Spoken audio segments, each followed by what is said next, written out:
Motion and movement. ठीक है, ये है तो बहुत छोटा, पर इसमें से क्वेश्चन आपके बहुत बार आते हैं और बहुत ही इंपॉर्टेंट है। तो मैं जिस लाइन को भी अंडरलाइन करती जाऊँ, आप भी साथ साथ में करते जाना, और जिसको डाउट आए वो टेलीग्राम पे भेज देना या कमेंट सेक्शन में पूछ लेना। आप अगर चैप्टर समझ गए तो आपसे एमसीक्यू सारे होते बनते जाएंगे। ठीक है, चलो बिना टाइम वेस्ट करे हम इस चैप्टर को शुरू करते हैं।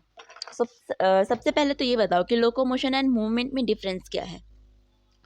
तो सबसे पहले आपको बताना है, लोकोमोशन जो होता है वॉलेंट्री और नॉन वॉलेंट्री दोनों हो सकता है, लेकिन जो आपका मूवमेंट है वो आपका एक वॉलेंट्री है। क्यों? क्योंकि जब आपका मूवमेंट होता है ना, तो वो कंटिन्यूसली होता रहता है, या आप अपनी इच्छा अनुसार नहीं कर सकते हो। ठीक है, जैसे कि आपका हार्ट बीट होता है, आप सांस लेते हो, आपका डायफ्राम जो है कॉन्ट्रास्ट होता रहता है, आपके आइज ब्लिंक होते रहते हैं।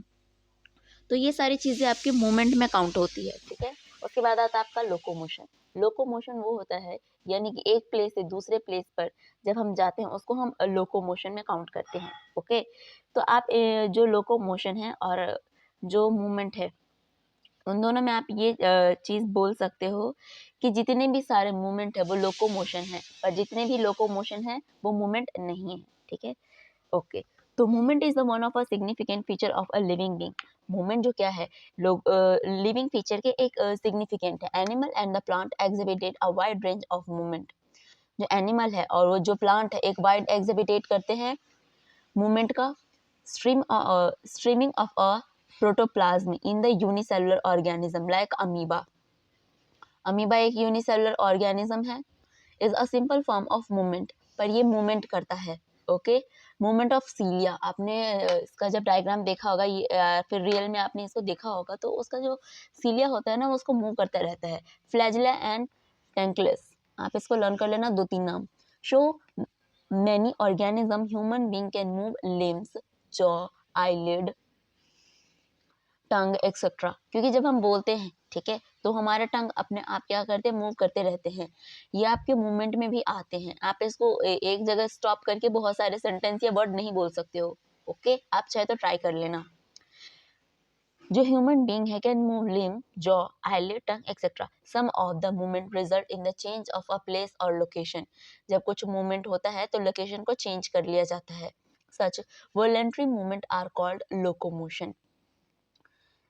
इसीलिए इसको क्या कहा जाता है, लोकोमोशन कहा जाता है। जैसे लोकोमोशन का एग्जांपल है आपका वॉकिंग, रनिंग, क्लाइंबिंग।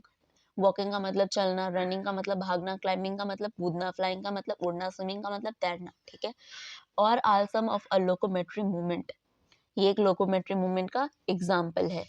ये तो आपको हमेशा ही याद रहेगा। Locomotory structure need not to not be different from the those affecting other type of a movement. For example, एक पैरामेशियम है, cilia help in the movement of a food through a cytopharynx and the locomotion as well. Hydra can use its tentacles for capturing its prey and also use them for a locomotion.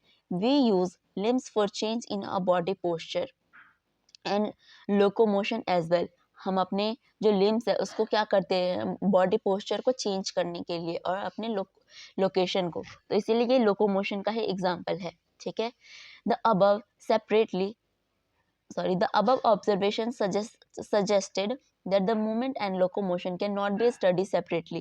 जो आपकी locomotion है और movement है, दोनों को आप अलग अलग, सेपरेटली का मतलब होता है अलग अलग नहीं रीड कर सकते हो, क्योंकि बहुत सारी सिमिलैरिटी है, बहुत ही कम डिससिमिलैरिटी है, इसीलिए। ठीक है, but all movement are not locomotion, लेकिन सभी मूवमेंट जो है आपकी लोकोमोशन नहीं है। Okay, method of a locomotion preferred by animal vary with their habit and demand of situation. However, locomotion is generally search of food. Locomotion हम क्यों करते हैं, अपने फूड के लिए, शेल्टर के लिए, मीट के लिए, suitable breeding ground, favourable climate condition और स्केप फ्रॉम एनिमीज, मतलब कि अपने दुश्मनों से बचने के लिए, प्रेडेटर्स से बचने के लिए। इसके जो बुक है ना एमसीक्यू के, जिसको नहीं मतलब जिसके पास नहीं है ना, मैं आपके ऐसे बहुत सारे अच्छे अच्छे बुक ढूंढ के ना डिस्क्रिप्शन में लिंक दे लूंगी, तो आप वहां से परचेज कर लेना। कम टाइम है तो आप जितना क्वेश्चन प्रैक्टिस कर पाओगे उतना अच्छा है। तीनों सब्जेक्ट के लिंक होंगे, आप चेक कर लेना। ठीक है, फिजिक्स, केमिस्ट्री, बायो, और 36 ईयर के जो प्रीवियस ईयर क्वेश्चन पेपर है उसके बुक आपको डिस्क्रिप्शन में उसके लिंक मिल जाएंगे। उसके बाद है टाइप ऑफ मूवमेंट। देखो जो टाइप ऑफ मूवमेंट हमें क्या दिखाएगा, cell of the human body exhibited 3 type of movement namely amoeboid, ciliaria and muscular। जो हमारी बॉडी है ना या किसी क्या बोलते हैं ह्यूमन बीइंग की, वो आपको कैसे मूवमेंट दिखाएगा, एमीबॉइड, सिलियरिया एंड मस्कुलर टाइप में। ठीक है, तो जैसे कि आप यहाँ पे देख सकते हो सम स्पेशलाइज्ड क्यों बोला गया है, क्योंकि यहाँ पे कुछ ही होंगे। सम specialised cells in our body like a macrophages and leukocytes। कुछ ऐसे हमारे स्पेशल सेल्स होते हैं हमारे बॉडी के अंदर, in blood exhibited amoeboid movement. ये क्या करते हैं, अमीबॉइड मूवमेंट करते हैं।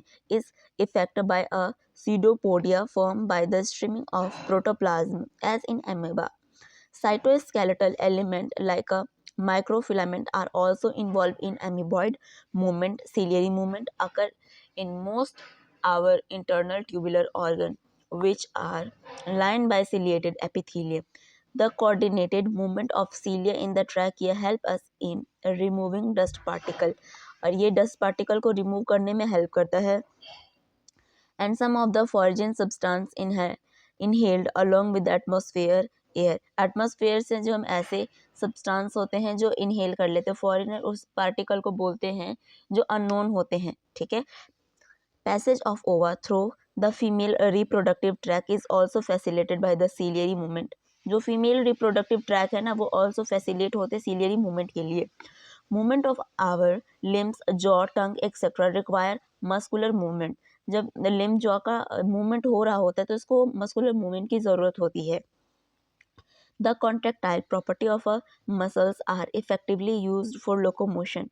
जब आपका क्या बोलते हैं कॉन्ट्रैक्टाइल होता है प्रॉपर्टी ऑफ मसल्स का, इफेक्टिवली यूज्ड होता है लोकोमोशन के लिए। एंड अदर साइड आप देखोगे तो movement by human being and majority of multicellular organism होते हैं।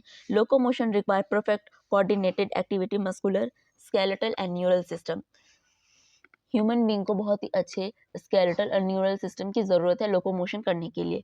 आप इस चैप्टर में इसी के बारे में पढ़ोगे। ठीक है, the structure mechanism of their contraction and important aspect of the skeletal system. Skeletal system पे भी बहुत सारे क्वेश्चन आए हैं, तो जब आप वो टॉपिक पढ़ोगे ना तो बहुत आराम से पढ़ना, मतलब कि आप अपने बुक में भी मेरे पढ़ाने के बाद भी आप उसको रीड करना। अब आते हैं हम मसल्स के टॉपिक पे। ठीक है, देखो जो आपके मसल्स है, ठीक है, मसल्स क्यों है, ये एक स्पेशलाइज्ड टिश्यू है मेसोडर्मल का। Muscles is specialised tissue for tissue of a mesodermal origin। About 40 to 50% of a body weight of a human adult is contributed by muscles। आपके बॉडी में 40 से 50% आपके मसल का वेट है। They have special property like excitability. जो आपकी special property है इसकी जो है excitability, contractility, extensibility and elasticity. मस इन सबको आप याद करना कि जो स्पेशल प्रॉपर्टी है एक्साइटेबिलिटी है, कॉन्ट्रैक्टिलिटी है और एक्सटेंसिबिलिटी है और इलास्टिसिटी भी है। मसल्स यहाँ पे इसको टिक कर दूँ। Muscles have been classified using different criteria. जो आपके मसल्स है डिफरेंट टाइप में क्या करते हैं criteria, namely location, appearance and the nature of regulation of their activities. Based on their location, different type के लोकेशन पर ये होते हैं जो कि आपके 3 टाइप के हैं। ठीक है, सबसे पहला आपका स्केलेटल, विसरल एंड है कार्डियक। आपको नाम से पता चल रहा होगा कि इसकी पोजीशन लोकेशन कहाँ पर है। ठीक है, सबसे पहले होता है आपका skeletal muscles are closely associated with, मतलब कि बहुत पास पास एसोसिएटेड होते हैं किससे, स्केलेटल कंपोनेंट से of the body. They have a striped appearance under the microscope and hence are called striated muscles. As आप ये पिछले चैप्टर में भी पढ़ चुके हो, नहीं पिछले से पीछे वाले में। As their activity are under the voluntary control होता है, मतलब अपनी इच्छा के अनुसार कंट्रोल होता है ऑफ द नर्व सिस्टम। इसको आप कंट्रोल नहीं कर सकती हो, इसीलिए हम इसको नॉन वॉलेंट्री नहीं बोलेंगे। ठीक है, they are known as a voluntary muscles too. They are primarily involved in a locomotory action and change of a body posture. और ये हमारे बॉडी पोस्चर को चेंज करने में हेल्प करते हैं, जैसे कि अपने हैंड मूवमेंट कर रही हूँ, अपने फेस, या फिर मैं बोल रही हूँ, तो ये सारे क्या कर रहे हैं, स्केलेटल मसल्स के हेल्प से वो मूव कर रहे हैं, मेरे आई लिड ब्लिंक कर रहे हैं, ठीक है। तो ये सारे, ये मेरे क्या है, ये किस चीज़ के एग्जाम्पल है, ये मूवमेंट के एग्जाम्पल है जो कि एक वॉलेंट्री है, ठीक है। ये इसको हेल्प करते हैं स्केलेटल मसल्स। अब आता है आपका visceral muscles. Okay, visceral muscle में आप देखोगे ये लोकेटेड होता है inner wall of the hollow visceral organ of the body like alimentary canal, reproductive tract etcetera. They do not exhibit any सिचुएशन आर स्मूथ इन अपीयरेंस। ये क्या करते हैं, बिल्कुल भी शो नहीं करते हैं स्ट्रेशन को, are smooth appearance. They are called smooth muscles. इसको हम नॉस्ट्रिएटेड मसल्स भी कहते हैं। इस पे एक बार क्वेश्चन देखा था मैंने, आप इसको अंडरलाइन कर लो और याद कर लेना, ठीक है। कि स्मूथ जब ये बनता है, स्मूथ अपीयरेंस नहीं हो पाता है, they are called smooth muscles, nonstriated muscle. Their activity are not under the voluntary control of nerve system and are therefore known as involuntary muscles. और ये इनवॉलंटरी क्यों बोला गया है, क्योंकि आप इसको क्या कर सकते हो, थोड़े से कंट्रोल कर सकते हो। They assist for example in the transportation of food through the digestive track and gametes through the genital track. As name suggested cardiac muscles, cardiac muscle से पता चल रहा होगा कि ये कहाँ पर होगा, द मसल्स ऑफ हार्ट यानी कि दिल में, ठीक है। मैंने कार्डियक मसल्स असेंबल इन अ ब्रांचिंग पैटर्न। जितने भी बहुत सारे मसल्स के बारे में बताया जा रहा है जो कि कार्डियक मसल्स है, वो क्या है, ब्रांचिंग पैटर्न में है, ठीक है।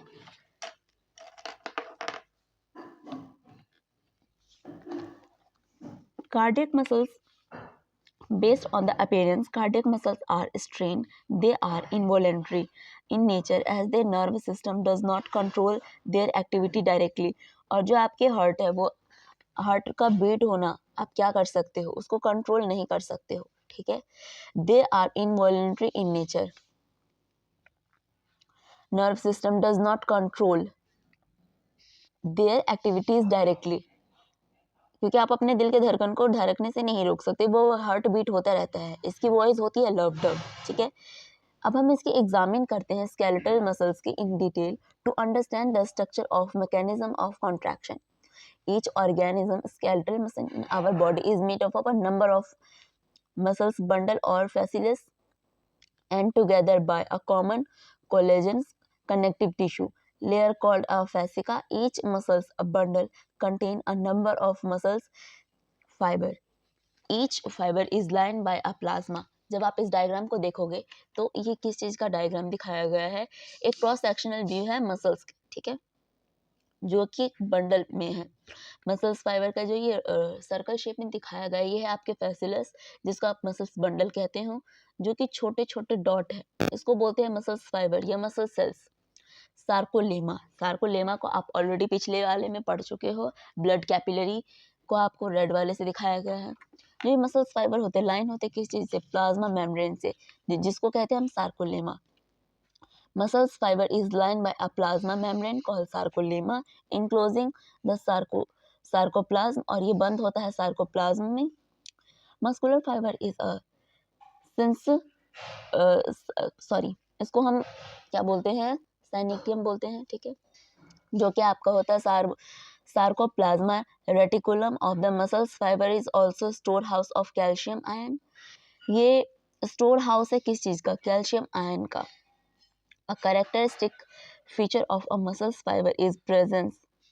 जहाँ पे present, absent, because आ जाए, वहाँ पे रीजनिंग क्वेश्चन बनते हैं आपके, ठीक है। तो आप इस लाइन को भी अंडरलाइन करते रहना, जहाँ पे बिकॉज हो, प्रेजेंट हो, absent हो, ट्रू हो, फॉल्स हो, ऐसे पॉइंट से बनते हैं। of a large number of a parallelly arranged, और ये कैसे होते हैं, parallelly arranged होते हैं filament in the sarcoplasm called myofilament or myofibrils. Each myofibrils has a alternate dark and light band. दोनों के पास alternate dark and light band होते हैं on it.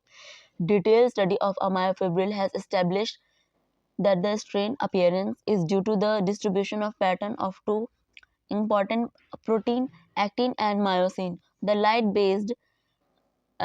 light band contain actin and is called I band or isotropic band, where the dark band called A or anti anti sorry anisotropic band contraction contain करता है ये, ठीक है। कौन? Myosin. Both protein are arrange as a rod like structure. जब आप इनको देखोगे तो आपको लगेगा बिल्कुल रॉड की तरह और ये पैरेलल होते हैं, ठीक है, each other and also the longitudinal axis of their myofibrils. Actin filaments are thinner as compared to the myosin filament, hence are commonly called thin and thick filament respectively. In the center of each eye band, जब आप इसको देखोगे, ठीक है, यहाँ पे diagram clear नहीं है, ये होता है जो डार्क ब्लैक कलर से दिखा रहा है ना, वो है जेड लाइन। जो बीच में है वो है ए बैंड।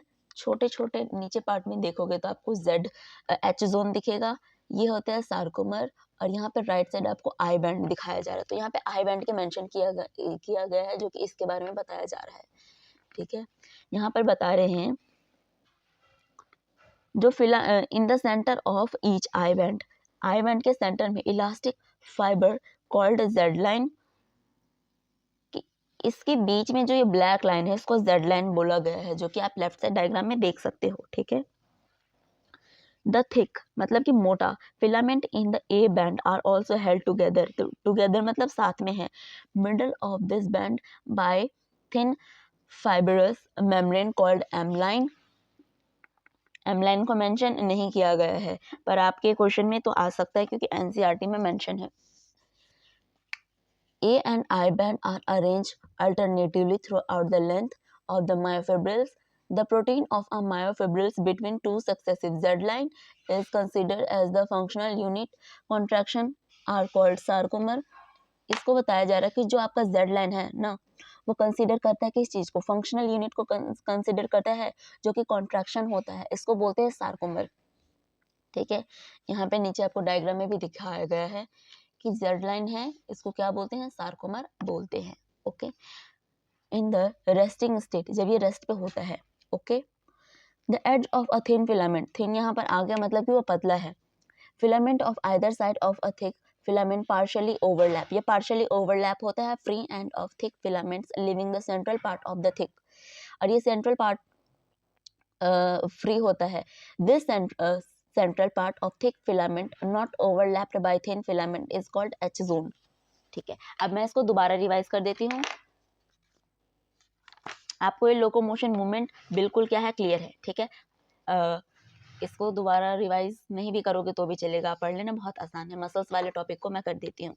हमने मसल्स में क्या पढ़ा कि मसल एक ऐसा है, एक स्पेशलाइज्ड टिश्यू है, ठीक है, एक जो कि है मेसोडर्मल ओरिजिन है। आपके बॉडी में क्या होते हैं 40 से 50% जो आपका मसल्स है ना, उसी का वेट होता है। Weight of the human adult में, अडल्ट इसलिए बोला जाता है क्योंकि बच्चे का वेट बहुत कम होता है, इसलिए अडल्ट में देखोगे तो 40 से 50% इसके क्या होते हैं, बॉडी वेट होते हैं सिर्फ मसल्स का। स्पेशल प्रॉपर्टी होती है ये जो आपके मसल्स है, एक्साइटेबिलिटी होते हैं, कॉन्ट्रैक्टाइल होते हैं, एक्साइटेबिलिटी होते हैं और इलास्टिक होते हैं। Muscles have been classified into different criteria, इसको अलग अलग टाइप में क्या करा गया है, डिफरेंट मसल्स को डिफरेंट पार्ट में डिवाइड कर दिया गया है। इसको बेसिकली बोलते हैं location, appearance and nature of a regulation.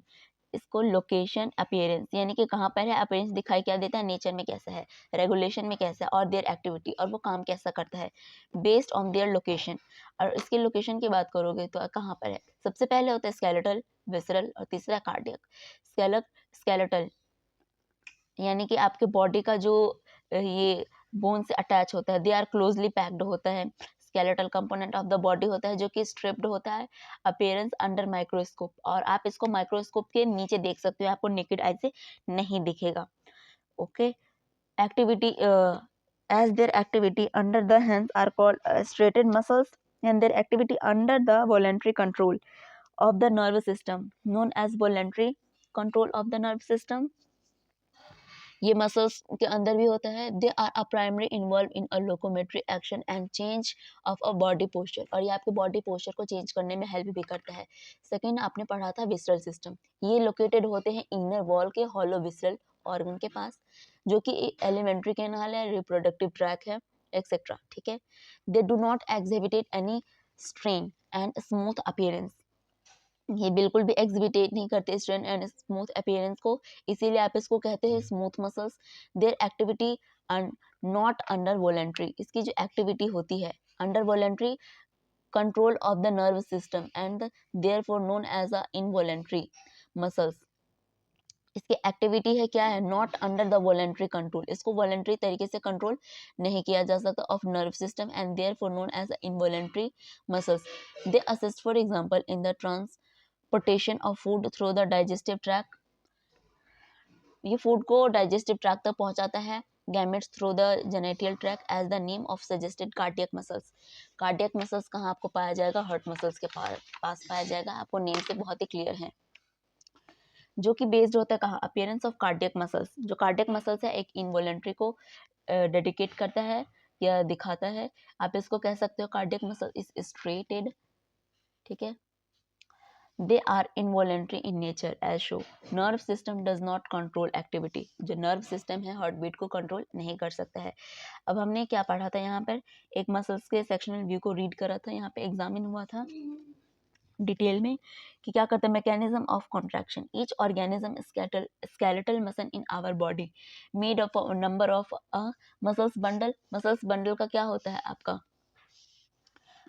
बना होता है, जिसको हम फैसिलस भी बोलते हैं, टुगेदर साथ में by a common collagen connective tissue layer called a fascia, connective tissue जो कोलेजन बनता है उसको बोलते हैं हम fascia. Each muscles bundle contain number of muscles, एक जो आपके क्या होते हैं मसल्स बंडल होते हैं ना, कंटेन करते हैं बहुत सारे मसल्स फाइबर को, आपने इस डायग्राम में देखा। फिर आपने देखा कि muscles fibre is line by a plasma membrane से होता है, जिसको हम सार्कोलेमा कहते हैं। यहाँ पे आपने डायग्राम में देखा, जो कि कंटेन करता है मैनी न्यूक्लियाई को। They the endoplasmic reticulum that is a sarcoplasmic reticulum of the muscles fibre is the store house of the calcium, ये आपका store house of the calcium ion का होता है। अ कैरेक्टरिस्टिक फीचर होता है muscular fibre का, जो presence करता है large number of parallelly arrange filament होता है इसमें, जो कि सार्कोप्लाज्म कहते हैं हम उसे, या फिर उसको मायोफिलामेंट्स कहते हैं या मायोफिब्रिल्स। फिलामेंट करता है सार्कोप्लाज्म का, उसको मायोफिलामेंट्स कहते हैं या फिर मायोफिब्रिल्स कहते हैं, ठीक है। Each myofibrils has a alternate dark and light band होता है दोनों के पास। आप इसको और अच्छे से देख सकते हो, जैसे कि आपको बताया गया is due to the distribution of pattern, pattern के डिस्ट्रीब्यूशन के वजह से टू इंपॉर्टेंट प्रोटीन आता है आपका actin and myosin. The light band contain actin is called I band, जो लाइट बैंड कंटेन करता है ना उसको हम बोलते हैं आई बैंड, और आइसोट्रोपिक बैंड भी बोलते हैं। वेयर जब डार्क वाला आता है ना आपका, मतलब कि डार्क लाइट को जो कंटेन करता है उसको हम ए बैंड बोलते हैं, नहीं तो हम उसे और कह सकते हैं एनियोस्ट्रोपिक बैंड कंटेन करता है, ठीक है। कंटेन मायोसिन, और ये मायोसिन को भी कंटेन करता है। बोथ प्रोटीन आर अरेंज्ड, दोनों टाइप के प्रोटीन अरेंज करता है, रॉड लाइक स्ट्रक्चर होता है, पैरेलल होता है, लॉन्गिट्यूडनल एक्सिस होते हैं। The myofibril actin filament are thinner as compare to the myosin filament, अगर हम इसको कंपेयर करें तो मायोसिन फिलामेंट की तरह दिखाई देंगे। Hence are commonly called the thick filaments, मतलब कि मोटा फिलामेंट्स होता है respectively. In the centre of the I band, अगर आई बैंड के आप सेंटर में देखो यानी कि बीच में, ठीक है, तो इलास्टिक फाइबर आपको दिखेगा, जिसको हम जेड लाइन बोलते हैं, जो ब्लैक वाली आपका जेड लाइन होता है, विच इज बाइसेक्ट, मतलब कि बाइसेक्ट मतलब कटता है बीच से, bisect it. Then thin filament are firmly, और फिर थिन फिलामेंट होता है जो कि firmly attach to Z line, ये जेड लाइन से अटैच होता है। Thick filaments in the A band also held together in the middle of this band by a thin fibrous membrane called M line, और इनके middle में जो होता है उसको हम कहते हैं एम लाइन, ठीक है। And A and I band are arrange alternatively, A और आई है ना अल्टरनेटिवली क्या है, अरेंज्ड है throughout the length of the myofibrils protein of the myofibrils between two successive Z line considered as the functional unit, आपने पहले पढ़ लिया फंक्शनल यूनिट है कॉन्ट्रैक्शन का and the called sarcomere in a resting state, जब वो rest के position में होता है। The edge of the thin filament क्या करता है, side thick filament partially overlap करते हैं and free end of a thick filament है लिविंग करता है central part of thick filament को। This central part of thick filament not overlap, ये ओवरलैप नहीं करता है। ये आपके रीजनिंग क्वेश्चन में पूछ सकते हैं, नॉट वाला भी, ठीक है। ओवरलैप नहीं करता है by a thin filament called Z zone, जो कि जेड जोन को क्या करता है, रिप्रेजेंट करता है। फिर आपका आता है structure of a contractile protein. किस ये तो इम्पोर्टेंट टॉपिक है, ये डायग्राम से भी क्वेश्चन आए हुए हैं।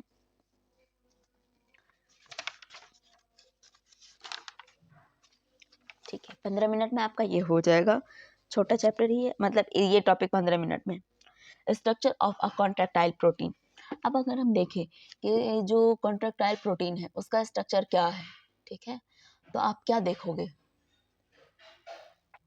तो ये बेसिकली किस टाइप के आपको दिखाई देते हैं। ईच एक्टिन जो कि थिन होते हैं, filament is made up of 2F filament actin helically wound to each other. Each F actin is polymer of monomeric. ये कैसे होते हैं, F एक्टिन जो होते हैं पॉलीमर ऑफ मोनोमेरिक, जो कि G यानी कि ग्लोबुलर एक्टिन होते हैं। 2 filament of another protein tropomyosin also run close to the F actin throughout its length.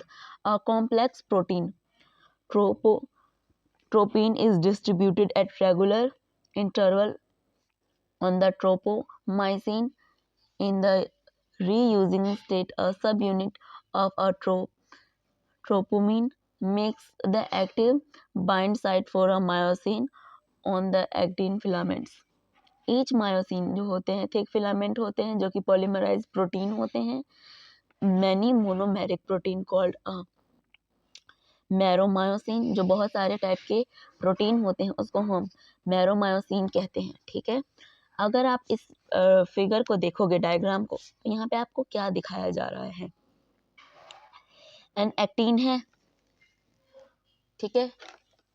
जो आपके एक्टिन है थिन है यानी कि पतले फिलामेंट है, मायोसिन है मोनोमर है, मैरोमायोसिन है। मैरोमायोसिन क्या होता है, मोनोमेरिक प्रोटीन को हम मैरोमायोसिन कहते हैं, जो कि पॉलीमराइज्ड प्रोटीन। अभी आप आगे पढ़ोगे इस वाले को। Many thick filament each meromyosin has a 2 important part होते हैं इसके, जो कि होता है आपका globular head and the short arm, a tail एक पूंछ होता है, formed being called a heavy meromyosin. ये है इसके शॉर्ट फॉर्म हैवी मैरोमाइसिन का, and the latter the light, इस वाले को कर लो underline, L for light, M for meromyosin, okay, M mero, M से माइसिन। द HMM आपका क्या है, हैवी मैरोमाइसिन कंपोनेंट जो होता है, हेड होता है, शॉर्ट होता है, आर्म प्रोजेक्टेड होता है, आउटवर्ड होता है, एंड रेगुलर डिस्टेंस होता है। Angle from each other from the surface of a polymerized myosin filament is known as a cross arm. इसको cross arm के नाम से भी जानते हैं। The globular head is active ATPs. Enzyme has binding site for ATP and active site होता है for actin के लिए। इसको दोबारा जब मैं बताऊंगी तो और आप अच्छे से समझोगे। सबसे पहले देखो ट्रोपिन है फिर है आपका ट्रोपोमाइसिन, F एक्टिन है, ये है आपका हेड जो आपका ऊपर नेम आया है। फिर आता है क्रॉस आर्म, अभी आपने ऊपर पढ़ा। फिर आता है आपका एक्टिन बाइंडिंग साइट, जो कि एटीपी बाइंडिंग साइट है, ओके।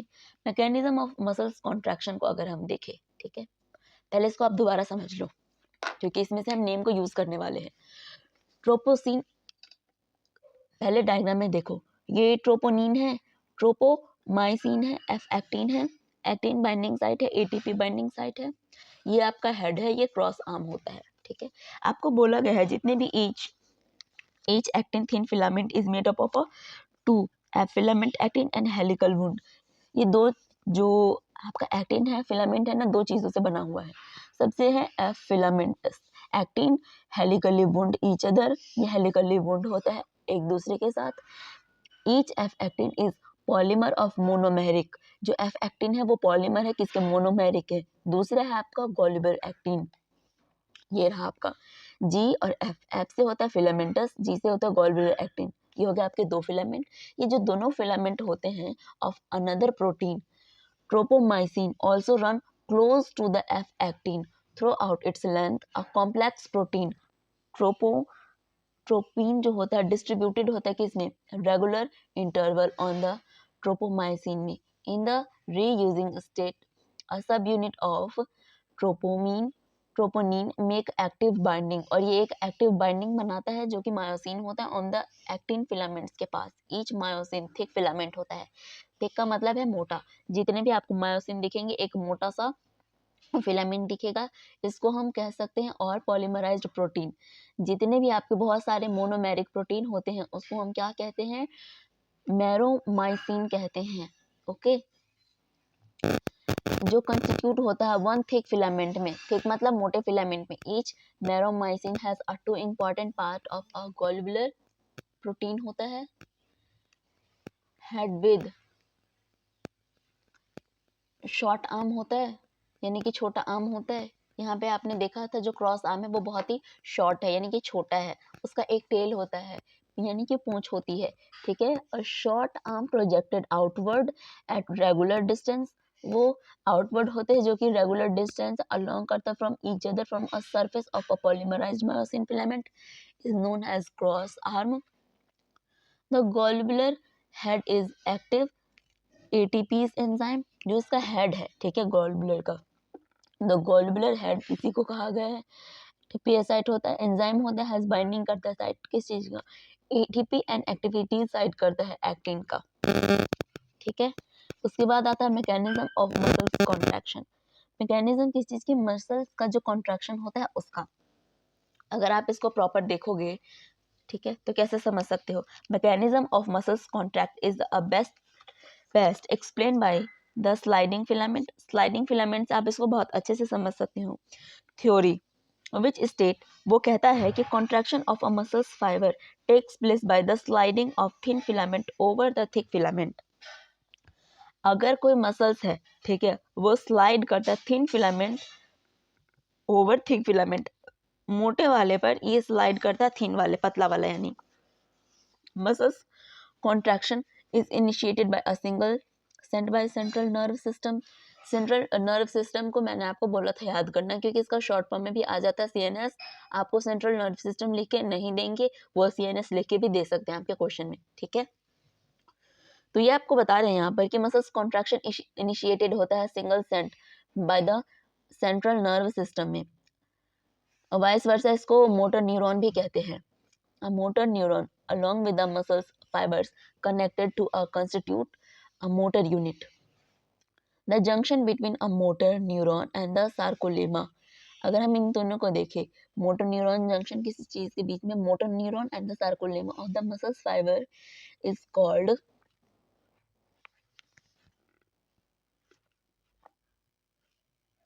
यहाँ पे क्या लिखा हुआ, बुक तो फटी हुई है इसकी, आप अपने बुक में चेक करना और इसको अंडरलाइन करना, जो भी जंक्शन कहते हैं। कोई मस्कुलर जंक्शन मस्कुलर तो नहीं है यहाँ पर, आप एक बार चेक करके मुझे भी बता देना। Junction of the motor and,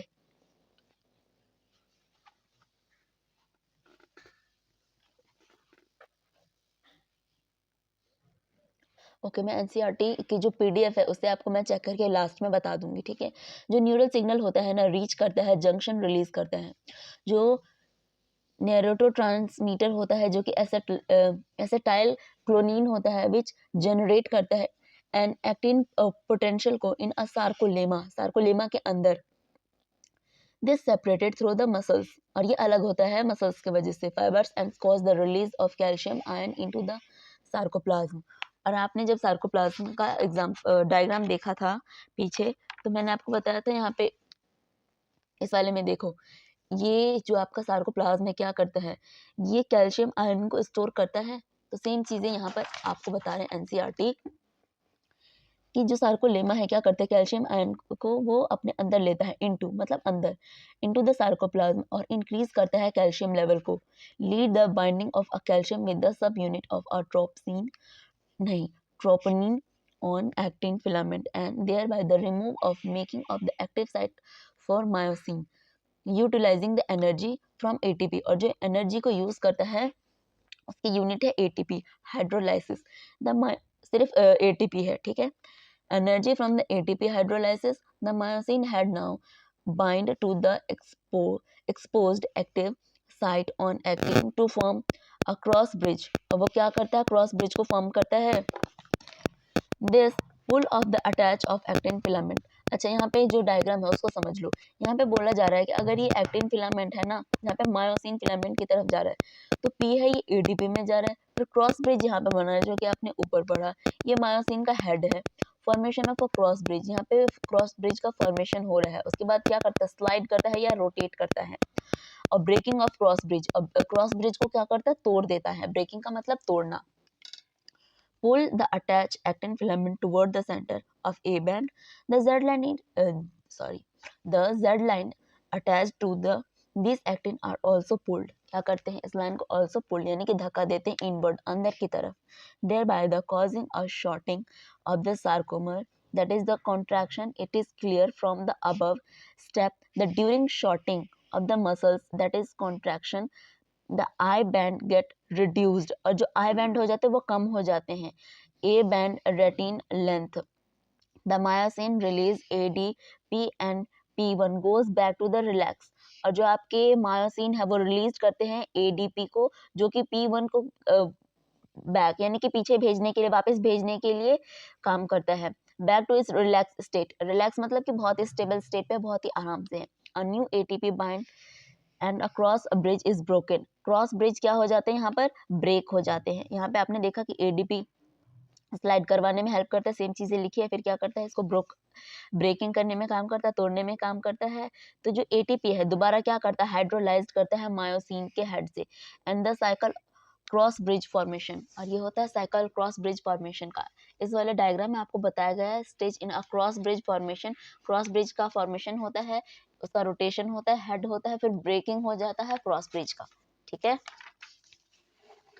वो सारे रहे आपके ये H वाले बैंड, ये है आपके H जोन, ये है आपका I बैंड, ये है A band. Z line relax mode पे वो चला गया, फिर है Z लाइन, फिर यहाँ पे कॉन्ट्रैक्टिंग होता है, मैक्सिमली कॉन्ट्रैक्टेड है, 2 सार्कोमर्स यहाँ पर आपको डायग्राम में बताया गया है, ठीक है।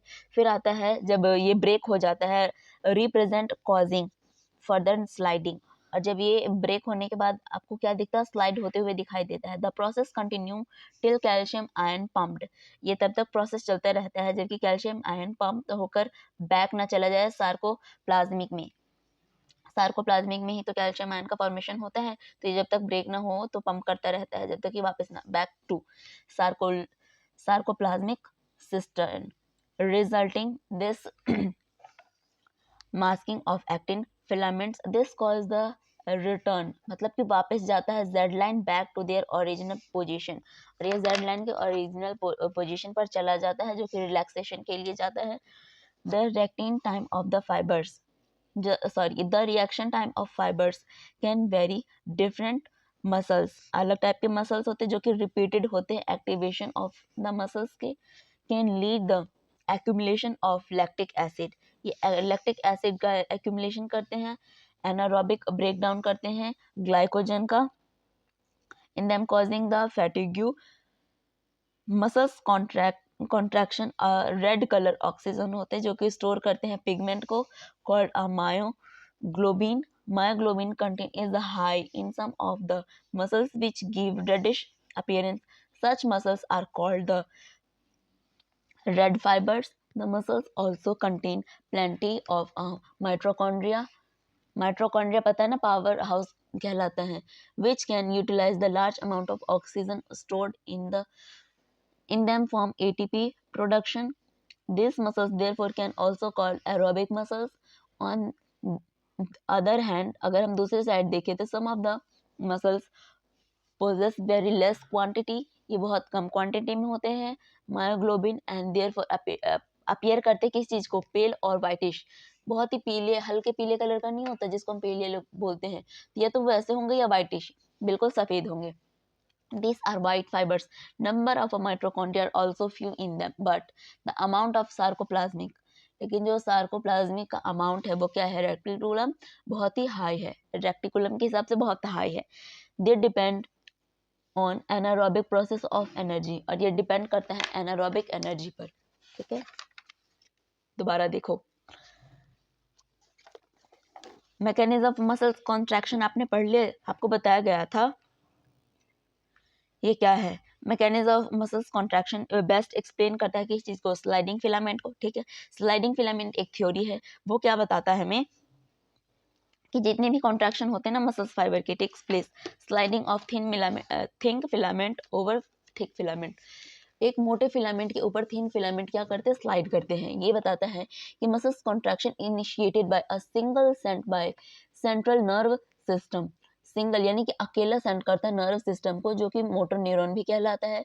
जो आपका मोटर न्यूरॉन है अलॉन्ग विद है किसके साथ, muscles fibre connected to their constitute, और ये कनेक्टेड है किस चीज से, फाइबर से situated motor until the junction between the motor neuron, ये मोटर न्यूरॉन के बीच में होता है, जो कि सार्कोलेमा होता है। पीछे आपने सार्कोलेमा पढ़ा था, जो कि muscles fibre is called the neuromuscular बोलते हैं जिसको जंक्शन, और मोटर प्लेट का कॉम्बिनेशन होता है। ठीक है, जो न्यूरल सिग्नल पहुंचता है ना, किसके पास पहुंचता है, दिस जंक्शन रिलीज न्यूरोट्रांसमीटर, और ये किस चीज को रिलीज करता है, न्यूरोट्रांसमीटर को, जो कि आपका होता है acetyl क्लोलाइन, which generate an action potential in the sarcolemma. They separated through the muscles fiber and cause the release of a calcium ion into the sarcoplasm. Increase करता है calcium level को, lead to the binding of calcium ion, and subunit होता है tropinin का,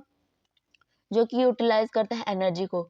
ATP hydrolyse करता है, myosin head now bind to the expose active site on active from the cross bridge. जब आपने देखा कि एडीपी का फॉर्मेशन हो रहा था तो क्रॉस ब्रिज बना रहा था, जो कि मायोसिन इसका हेड बना था। जब क्रॉस ब्रिज का फॉर्मेशन हो जाता है तो इस पर क्या करता है, वो स्लाइड करता है या रोटेट करता है जहाँ पे एडीपी का फॉर्मेशन होता है। एडीपी के फॉर्मेशन के बाद ये क्या करता है, ब्रेक कर देता है ब्रिज को, हम ब्रेकिंग ब्रिज बोलते हैं। इसको पुल करता है, attach pull the attach actin filament toward the centre A band, और ये ए बैंड के सेंटर की तरफ क्या करता है, इसको धक्का मारने की कोशिश करता है। A band the Z line attach to this actin, जो आपका ए लाइन है जेड लाइन से अटैच होता है, ऑल्सो पुल्ड इनवर्ड अंदर की तरफ इसको धक्का देता है, thereby causing a shortening of sarcomere. वहां पर ये सार्कोमर की शॉर्टिंग कॉज कर देता है। कॉन्ट्रैक्शन, ठीक है, it is clear the above step of the during shortening of a muscles that is a contraction the I band get reduce. तब आपका आई बैंड क्या हो जाता है, कम हो जाता है, जहाँ पे ए बैंड रेटिन जो लेंथ है, ठीक है, मायोसिन रिलीज करता है एडीपी को, जो कि P1 goes back to relax state, और उसके रिलैक्स स्टेट में जाने में हेल्प करता है। New ATP bind and the cross bridge is broken, एक न्यू एटीपी बनता है और क्रॉस ब्रिज को क्या करता है, तोड़ देता है। ATP is again hydrolysed by the myosin, और एटीपी दोबारा हाइड्रोलाइज होता है किस चीज में, मायोसिन में, जो कि उसका हेड में होता है, एंड साइकिल क्रॉस ब्रिज में। The cross bridge break repeated, और ये ऐसे बनकर टूटता रहता है, जो कि कॉजिंग करता है किस चीज को, स्लाइडिंग को। इस प्रोसेस जो कंटिन्यू रहता है जब तक रहता है जबकि कैल्शियम आयन पंप ना हो जाए, किसमें, सार्कोप्लाज्मिक में। ठीक है, cisternae resulting the masking of thin filament, this causing the return Z line back of their original position, और वो वापस चला जाता है ओरिजिनल पोजीशन पर। ठीक है, रिलैक्सेशन होता है किस चीज का, the reaction time of the fibrous can a very different muscles, और वो कैरी करता है डिफरेंट टाइप के मसल्स को। Repeated activation of the muscles can lead the accumulation of lactic acid due to the anaerobic breakdown of glycogen in the thin causing करता है fatigue को। Muscles contraction होता है जो कि एक रेड कलर का स्टोरिंग होता है, red colour oxygen storing pigment called myoglobin. Myoglobin contain करता है high in some of the muscles which give a reddish appearance, जो कि आपको हल्का सा रेड कलर का दिखाई देता है। Such muscles is called the red fibres, और कुछ मसल्स को हम रेड फाइबर भी कहते हैं, जो कि ऑल्सो ये क्या कंटेन करते हैं, प्लेंटी ऑफ माइटोकॉन्ड्रिया को कंटेन करते हैं, which can utilise the large amount of oxygen stored in the form ATP production, और ऑक्सीजन का एटीपी प्रोडक्शन में हेल्प करते हैं। This muscles therefore can also called the aerobic muscles, इसको हम एरोबिक मसल्स भी कह सकते हैं। Other hand some of the muscles possess very less quantity, और ये क्या करते हैं, वेरी लेस क्वांटिटी को पोजेस कर देते हैं, ठीक है, जिसको हम मायोग्लोबिन के नाम से जानते हैं, अपीयरेंस होते हैं। This are a whitest fibres होते हैं। Number of mitochondria are also few in them, mitochondria का जो अमाउंट है वो कम हो जाता है, but amount of sarcoplasmic reticulum is high, लेकिन जो आपका सार्कोप्लाज्मिक है, ठीक है, उसका अमाउंट हमेशा हाई रहता है, और ये डिपेंड करता है एनारोबिक प्रोसेस पे, ठीक है। अब आपका इसका हाफ कंप्लीट हो गया चैप्टर और हाफ बचा हुआ है।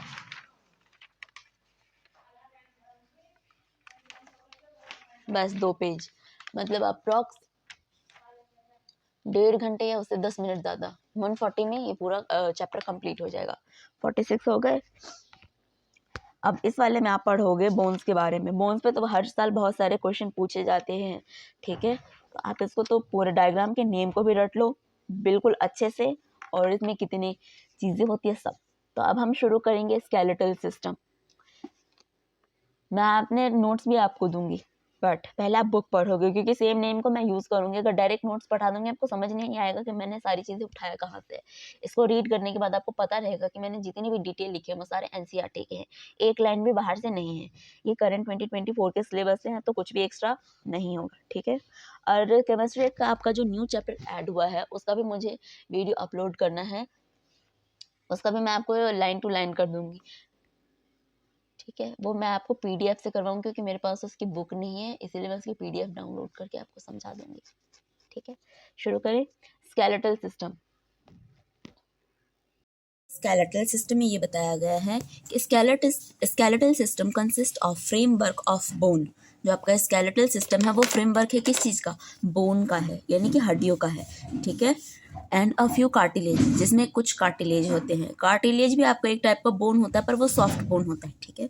This system has a significant role in a movement, ये आपके मूवमेंट में हेल्प करता है। Show by a body, imagine chewing food without jaw bone and walking around without limb bone.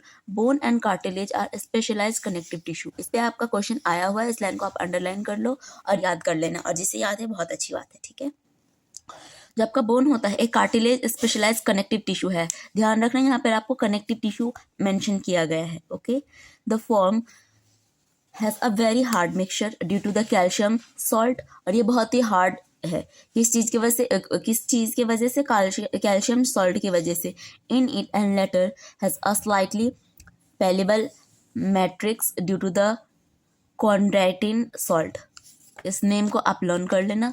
जो बोला जाता है कि जो कैल्शियम सॉल्ट की वजह से वो जो मैट्रिक्स है हार्ड है, ठीक है, बाद में वो क्या हो जाते हैं, स्लाइटली, यानी कि थोड़ा सा पेलेबल मिक्सचर हो जाते हैं ड्यू टू कॉन्ड्राइटिन के वजह से, जो कि एक टाइप का सॉल्ट है। In human being this system is made up of 206 bone. ये अडल्ट ह्यूमन की बात बता रहा है कि अडल्ट ह्यूमन में 206 बोन होते हैं, लेकिन आप न्यू बॉर्न बेबी की बात करोगे या 1 वीक या 14 जो छोटे बेबी होते हैं, ठीक है, उसके 306 या 305 होते हैं। जैसे जैसे वो बेबी ग्रोथ करता है, बढ़ता जाता है, तो सारे बोन जो छोटे छोटे होते हैं जॉइंट करके बड़े हो जाते हैं, और जो अडल्ट ह्यूमन में रह जाता है वो 206 बोन रह जाता है, ठीक है।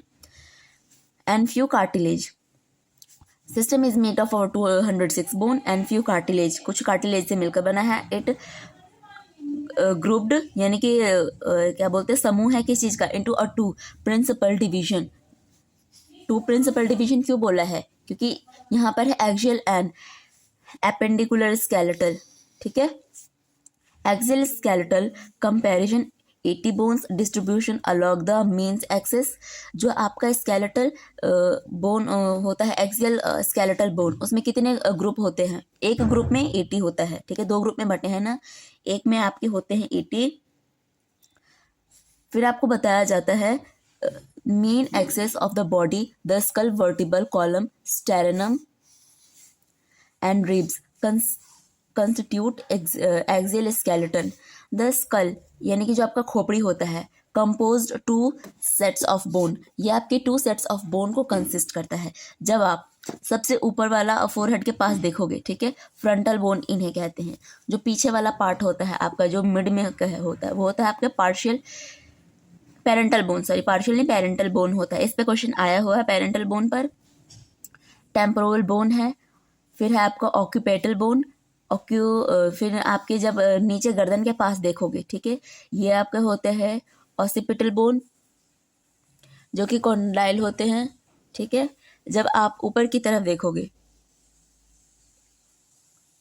ऑसिपिटाइल कॉन्डाइल के सामने, मतलब आप बिल्कुल आइज के पास आ जाओ, आइज में तो कोई बोन नहीं होता, लेकिन जब आप उसके पीछे देखोगे तो होता है आपका स्पाइनोइड बोन। फिर आप आइज की जब में देखो, आइज में नहीं, आइज के जो पीछे का हिस्सा होता है, ठीक है, वो होता है आपका, ये है आपका एथिमोइडल बोन।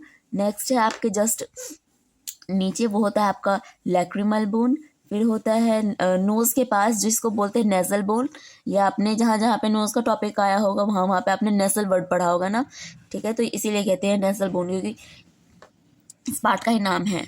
फिर आप अपने आई के थोड़े राइट साइड देखोगे तो वो होता है आपका जाइगोमेटिक बोन, आपके लिप्स के जो ऊपर वाला पार्ट होता है, ठीक है, या नोज के राइट साइड वाला वो होता है आपका मैक्सिला। फिर आपके जो चिन पे होते हैं, ठीक है, उसको बोलते हैं मैंडिबल। यहाँ पे आप नीचे डायग्राम में भी देख सकते हो, ये एक स्कल बोन है ह्यूमन का। ओके, यहाँ पे देखोगे आप, इसको मैं नीचे कर देती हूँ तब आपको पूरी लाइन दिखती रहेगी। यहाँ पे है क्रैनिकल एंड फेशियल दैट टोटल और 222 bones. क्रैनिकल bone are 8 in number. They form a hard productive out covering cranium for the brain.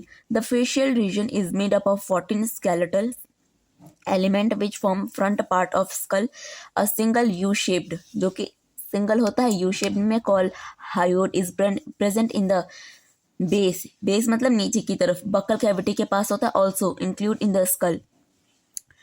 Each middle ear consist 3 tiny bone, और जो कान के पास होते 3 बोन होते, बहुत ही छोटा होता है, टीनी वर्ड जो है इसीलिए लिखा गया है क्योंकि वो बोन है छोटा होता है। Malleus incus and stapes collectively called ear ossicles, और जिन सारे चीज़ होते हैं जैसे कि मैसुलस इंक्यूज, वो 3 बोन के नाम बता रहे हैं आपको, malleus incus and stapes collectively called ear ossicles. The skull region articulate with the superior region of the, ये सुपीरियर रीजन किस चीज़ का है, वर्टिबल कॉलम का है, विद हेल्प टू ऑक्यूपिटल होता है, किस चीज़ का, कॉन्डाइल का। ये भी बोन है कॉन्डिकाइल जो कि स्कल में होता है। Our vertebral column formed by 26 serially arrange unit call a vertebrate, जो कि सीरीज वाइज लगे होते हैं। Dorsally place it extend from the base of the skull and constitute the main framework. Main का मतलब है इंपॉर्टेंट होता है, ये ट्रंक के टाइप का होता है। Each vertebrate has a central hollow portion neural canal through with, इस चीज़ के होते हैं स्पाइनल कॉर्ड फेस पर। फर्स्ट वर्टिब्रेट इज द एल्टास and is articulate with the occipital condyle, ठीक है।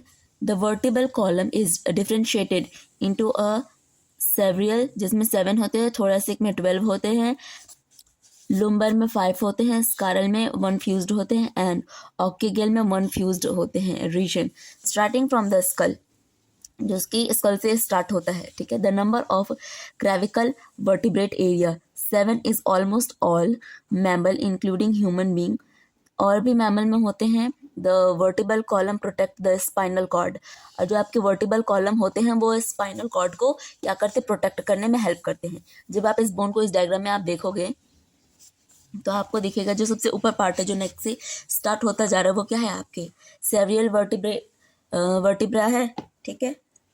नेक्स्ट आपको बताया जा रहा है कि जब आप उसके नीचे आओगे, आपके नेक से लेकर आपके स्टमक के पास तक फ्रंट में, तो थोड़ा सा एक वर्टिब्रा है। नीचे देखोगे आप, जो जहाँ ये सिर्फ रिब्स के पार्ट तक देखना, उसके बाद नीचे से आप देखो स्टमक से लेकर नीचे तक, वो है आपका लुम्बर वर्टिब्रा। जब आप बैक साइड आओगे, पीठ के साइड, तो आपको बताया जा रहा है यहाँ पर कि ये इंटरवल होते हैं जहाँ पे 26 होते हैं। ये है आपके डिस्क जो छोटे छोटे से दिखाए गए हैं। उसके बाद होता है सैरकम, फिर होता है कॉकेक्स। ये नाम आपने यहाँ पे पढ़ा है। जब आप इसको दोबारा रीड करोगे तो आपको सारे नाम लर्न हो जाएंगे, जो नहीं होता आप लिख कर लर्न कर लेना ताकि आपको पता रहे। नेक्स्ट आपको बताया जाता है ये किस चीज़ का वर्टिबल कॉलम है, जो कि राइट वेंट्रिकल व्यू है। जब आप देखोगे तो एक रिब केज का भी आप स्ट्रक्चर देखोगे, जिसमें आपको रिब के बारे में, स्टेरेनम के बारे में और वर्टिबल कॉलम के बारे में बताया जाएगा, ठीक है। जब आपने यहाँ पे पढ़ा कि सपोर्ट द हेड, आपके खोपड़ी का ये सपोर्ट करता है, and serve as a point of attachment, and the ribs muscular होता है of the back. Sternum is a flat bone, जो कि आपका स्टेरेनम है एक फ्लैट बोन है। Ventral middle of a thorax है। There are 12 pair of ribs. यहाँ पे जो आपका रिब्स होता है वो 12 पेयर का होता है। Each rib is a thin flat, पतले और फ्लैट होते हैं। Bone connected dorsally to the vertebral, जो कि डॉर्सली कनेक्ट होता है vertebral column, and ventrally to the sternum. It has a two articulation surface होता है on the dorsal end end यानी कि आखिरी में होता है, and is hence called bicephalic कहते हैं इसको। फर्स्ट 7 जो होता है आपका पेयर ऑफ रिब्स जो होता है आर कॉल्ड ट्रू रिब्स, तब इसको ट्रू रिब्स कहते हैं। Dorsally they are attached to the thoracic vertebral and ventrally connected to the sternum with the help of hyaline cartilage. The 8 and 9 and 10 pair of ribs do not articulate directly with the sternum but join the 7th rib with the help of line cartilage. These are called vertebral Fallis ribs. Last two pair, 11th and 12th of rib, are not connected ventrally and therefore called floating ribs. जो connected नहीं होते उसको बोलते हैं floating ribs. Thoracic vertebrals, ribs and sternum together from the ribs cage. The bone of the limbs along with their girdles constitute the appendicular skeletal. Each limb is made up of 30 bone. जो दोनों में होते कितने होते हैं? 30 bone होते हैं आपके। The bone of the hand, अच्छा हैंड का पहले आप बाद में पढ़ना, पहले आप इतना एक बार और रिवाइज कर लो। पानी पी लो, मेरा बार बार गला सूख रहा है।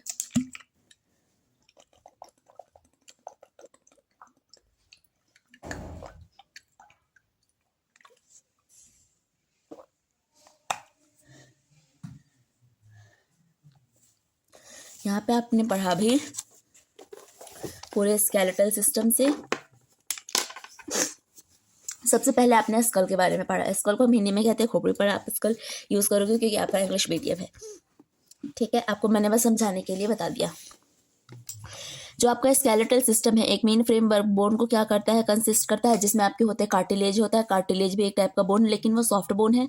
2 चीज़ें सीख ली आपने। This system has a significant role को मूवमेंट करते हैं। मूवमेंट यहाँ पे बोला है, लोकोमोशन है, क्योंकि आपकी खोपड़ी है अपने आप नहीं चल कर जाती है, मतलब कि वो अपने आप ही, मान लो आप सो रहे हो या बैठे भी हो तो अपने जो खोपड़ी है वो अकेले नहीं चल के जाती ना, पर उसमें जो ब्रेन है, जो आपके आई है, वो प्रॉपर क्या करते हैं, मूवमेंट कर रहे होते हैं, इसलिए इसको मूवमेंट बोला गया, लोकोमोशन नहीं।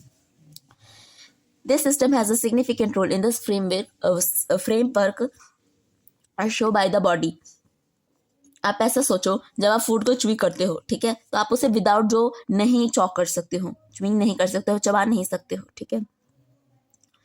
अगर आपको कहीं जाना है तो आप अपने पैरों से चल के जाते हो, ठीक है। विदाउट लेग आप नहीं चल पाओगे, किसी सपोर्ट के बिना, ठीक है, समझ गए आप। द लिम्ब बोन जो होता है, bone and cartilage are specialised connective tissue होता है। इस पे क्वेश्चन आया है, मैंने आपको ये बता दिया। The framework has a very hard matrix due to the calcium salt. जो आपका बोन होता है बहुत ही हार्ड होता है, किस वजह से, कैल्शियम सॉल्ट की वजह से। And the latter has a slightly pliable matrix due to the chondroitin salt. और कुछ टाइम पे जो होता है ये क्या होता है, कुछ जैसे कि ये आपका कार्टिलेज है वो सॉफ्ट होता है, क्यों, किस वजह से, तो इसमें होता है कॉन्ड्रिटीन सॉल्ट, इस वजह से ये थोड़ा सा सॉफ्ट होता है। इन ह्यूमन बींग 206 बोन होते हैं, फ्यू कार्टिलेज होते हैं, ये ग्रुप्ड में होते हैं। इसके 2 ग्रुप होते हैं, 2 प्रिंसिपल डिवीजन होता है, जिसमें आता है आपका एक्सियल, दूसरा आता है एपेंडिकुलर स्केलेटन। जब आप स्केलेटल एक्सियल स्केलेटल की बात करते हो तो उसमें 80 बोन होते हैं, जो कि डिस्ट्रीब्यूटेड होते हैं, ठीक है। मेन एक्सिस पे होता है, बॉडी के मेन एक्सिस पे जो आपका पूरा स्कल होता है ना, इसमें वर्टिबल कॉलम है, स्टेरेनम है, रिब कंस्टिट्यूट करता है। रिब का आप समझ जाओगे पीछे, क्योंकि नेक से ही आपका पूरा रिब स्टार्ट हो जाता है। कंस्टिट्यूट करता है एक्सियल स्केलेटन। जो इसका है ना स्कल, वो 2 सेट ऑफ बोन है, ओके कैसे? जब आप पूरे स्ट्रक्चर को, मैंने आपको बताया, जो आपका होता है फ्रंटल बोन होता है आपके आई के पास होता है, spinal bone, ethmoid bone, lacrimal bone, nasal bone जो आपके नाक के पास होता है। फिर आप अपने राइट साइड देखोगे नोज के या लेफ्ट साइड, दोनों साइड ही होता है। जाइगोमेटिक बोन होता है आपके दांतों के ऊपर और राइट साइड आइज के नीचे होता है आपका मैक्सिला। चिन के पास होता है आपका मैंडिबुला, सबसे लास्ट में चिन के नीचे की तरफ आप टच करोगे तो आपको हाइड बोन दिखेगा। जब आप अपने फोरहेड मतलब आपका जो स्कल है उसके पीछे की तरफ देखोगे तो आपका होता है पेरेंटल बोन। फिर होता है आपका टेम्पोरल बोन। जब आप इसके और नीचे जाओगे खोपड़ी के पीछे, स्कल के पीछे, तो आपको दिखेगा ऑक्यूपिटल बोन होता है। सबसे नीचे की तरफ देखोगे आप नेक के पास तो ऑक्यूपिटल कॉन्डोइल होता है। यही आपका जो होता है ना पीछे जो आपका वर्टिबल कॉलम होता है उससे पूरा अटैच होता है, यहीं से आप पढ़ोगे। नीचे आपने पढ़ा कि क्रैनिकल फेशियल होता है, ठीक है। Cranial facial that has a total 32 bone. इसमें आपके 22 बोन होते हैं। Cranial bone are 8 in number. जो क्रैनिकल बोन है नंबर में 8 होते हैं। यहाँ पे आपको फेशियल की बात बता रहे हैं, क्रैनिकल, ठीक है। तो दोनों में कंफ्यूज मत होना आप कि cranial and facial that has 22 bone and cranial bone are number in 8।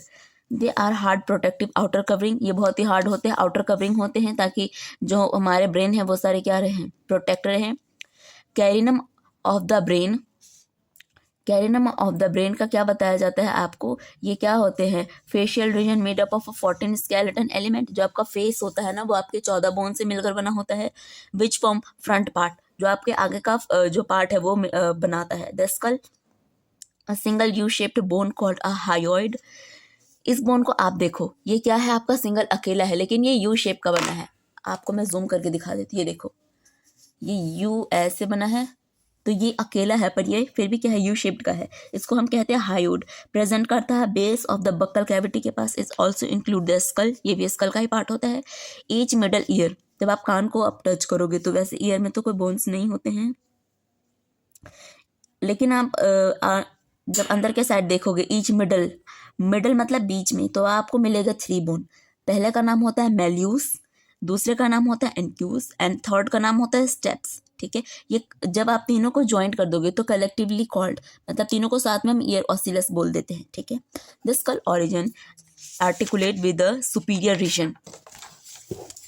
Vertebral column होता है, हेल्प करता है किस चीज़ को, टू ऑक्यूपिटल कोनाइडल, जो कि आपका किधर होता है, स्कल में प्रेजेंट होता है। कोनाइडल, डाइकोनाइडलिक स्कल भी बोलते हैं। Our vertebral column form 26 serially arrange unit called a vertebrate and इस डॉर्सली प्लेस्ड होता है। It extend from the base, और ये बेस से एक्सटेंड होना शुरू होता है of the skull and continue to the main framework of trunk. Each vertebrate has a central hollow portion, neural canal बोलते हैं, through which the spinal cord pass. First vertebrate is the atlas and it articulate with the occipital condyles. The vertebral column is differentiated. जो आपका vertebrate column है ना differentiated है यानी कि अलग है इनटू अ क्रेविकल जिसमें 7 बोन है, thoracic 12 bone, lumbar 5 bone, Karnal जिसमें है आपके 1 फ्यूज्ड एंड कोकोगाइनल में है 1 fused region starting from the skull, जो कि स्कल से होके स्कल से स्टार्ट है। The number of cervical vertebrals are in 7। Almost mammal including human being, जितने भी मैमल्स हैं उनमें भी प्रेजेंट होते हैं। फिर आपको बताया जा रहा है ये किस चीज़ को सपोर्ट करता है, हमारे हेड को सपोर्ट करता है, जो serves as the point of attachment of the ribs and muscular. Muscular जो होता है आपका बैक साइड में होता है। Sternum is a flat bone होता है। वेंट्रिकल मिडल जो होता है आपका middle and thorax, okay. Thorax आपने ऑलरेडी पढ़ रखा है। दे आर आप पढ़ोगे there are a 12 pair of rib, जो रिब्स होते हैं आपके 12 पेयर का होता है। इधर देखो 1 2 3 4 5 6 7 8 9 10, और दिखाया नहीं है पीछे की तरफ का, आप काउंट करोगे तो 12 पेयर है। 12 पेयर है मतलब कि 24। एक पेयर में 2 होता है ना, एक पेयर में 2 होता है, 12 पेयर है यानी कि 24 बोन्स है। Each rib is a thin flat, ये बहुत ही क्या होते हैं, थिन होते हैं और बहुत ही फ्लैट वे में होते हैं। Bone connected to a dorsally the vertebral column, ये डॉर्सली होते हैं वर्टिबल कॉलम में. Ventrally the sternum it has a two articulation surface of a dorsal end आखिरी में होता है and hence it is called a bicephalic. This first 7 pair, जो पहले का 7 पेयर होता है, ठीक है, 1 2 3 4 5 6 7, पीछे का भी आप काउंट करोगे जो यानी कि 14 जो होंगे. Dorsally they are attach to the thoracic vertebrate, vertebra होता है ventrally connect to the sternum and the help the hyaline cartilage. अब 8 और 9 एंड 10 पेयर की बात करते हैं. दे डू नॉट आर्टिकुलेट. जहाँ पे नॉट आ जाए तो मैंने आपको बताया था वहाँ से रीजनिंग क्वेश्चन बन सकते हैं, यानी कि असेसरेशन वाले, जिसमें ट्रू फॉल्स टाइप के होते हैं. The seventh rib with the help of a hyaline cartilage, this are called vertebral column बोला जाता है. जो लास्ट के 2 पेयर होते हैं 11th और 12 रिब, ये क्या करते हैं कनेक्टिवली. अच्छा ये मैंने आपको बता दिया. Call floating ribs. Thoracic vertebral होता है. रिब्स एंड स्टर्नम टुगेदर होता है, मतलब कि साथ में होता है जो रिब केज में होता है. अब आप पढ़ोगे हाथों के बारे में, ठीक है, कि पूरे हाथ में कितने बोन्स होते हैं, हमारे फिंगर में कितने होते हैं, और हमारे पैरों के जो फिंगर हैं ये घुटने से ऊपर तक के पूरे, और जो हमारे पैरों के उंगलियों में है, ठीक है, उन सब चीज़ों के बारे में पढ़ोगे. तो सबसे पहले आप हाथों का पढ़ोगे ना, इतने का आप एग्जाम्पल ले लो. एग्जाम्पल है मतलब पढ़ना तो आपको पूरे के बारे में ही है. जो सिर्फ इतना ही पार्ट होता है ना, इधर का आप देखोगे, ठीक है, तो इसको क्या बोलते हैं, कार्पलस बोलते हैं. फिर आप उंगलियों से थोड़ा इधर की तरफ आओगे, मिड उंगलियों से ये वाला पार्ट, ठीक है, इसको बोलते हैं मेटाकार्पलस.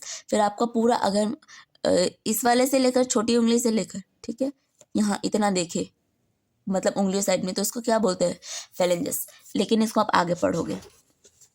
यहाँ पे आपको बताया जा रहा है बोन्स के बारे में कि the bones of the limbs along with their glandless constitute the appendicular skeleton. Each limb is made of 30 bone.